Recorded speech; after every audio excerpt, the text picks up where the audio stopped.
President Biden is effectively the most Irish president since JFK. He'll have the opportunity today to visit some of his relations in County Louth, before later in the week visiting other relations on the other side of the country in County Mayo. Those sort of links between Irish America and those that are still here in Ireland are very, very important.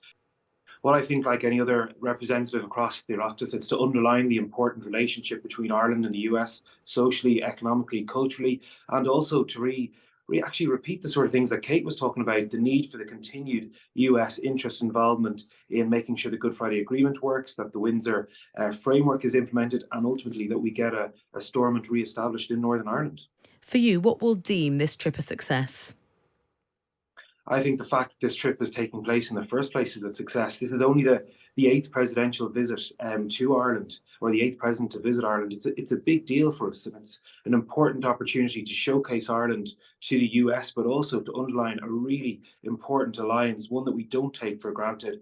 And so fundamentally, we hope that President Biden leaves Ireland later in the week, knowing that this is a country that is continuing to be a strong ally of the US, a strong economic partner, and one that has a much, a really, really ambitious ambition for the future relationship between Ireland and the US. I mean, the president speaks often about his Irish ancestry, to the extent of which he's actually been told not to make any gaffes about it.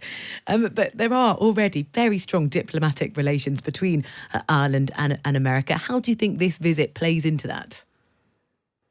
We're very lucky in Ireland that of all the kind of smaller countries in the world, we have a standing invitation to the White House every year on St. Patrick's Day for our Taoiseach.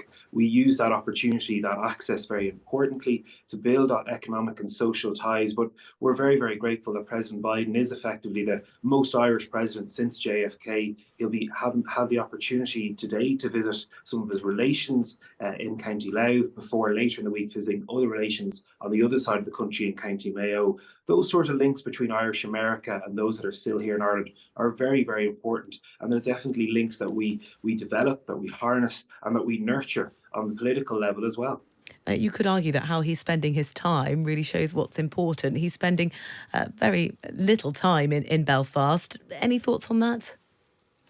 Well, I think it's just a sad reflection. The reality is that we don't have a government in Northern Ireland. I'm sure if we had an assembly, an executive, a first and deputy first minister, that a lot more of this trip would be spent in Northern Ireland, not just dealing with the politics, but dealing with the political decision makers that can make and enhance those economic ties between the US and Northern Ireland. And certainly I hope if the president is able to visit again, either in this term or if he's re-elected, that he returns to a Northern Ireland that has a fully functioning local government. But we in the South will continue to use our time with the President to impress our keenness to see those political institutions restored in Northern Ireland, but also to deepen the very strong cultural, economic and social ties between our two countries. If that could happen, what impact would it have on you?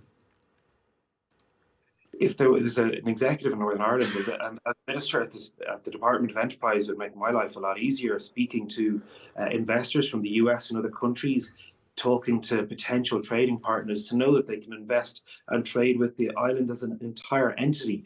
The economic product that Ireland, North and South, offers the world is an extremely strong one, but it's very hard to make those decisions and make those offerings when you don't have a government counterpart in Northern Ireland. It would make the continuing rehabilitation of the relationship between the European Union and the UK a lot easier, knowing that we had that twin purpose of ensuring that the political livelihood of Northern Ireland is maintained, that all the benefits of the Northern Irish Protocol and the Windsor Framework are materialised, like those that the Prime Minister laid out in the speech a number of weeks ago.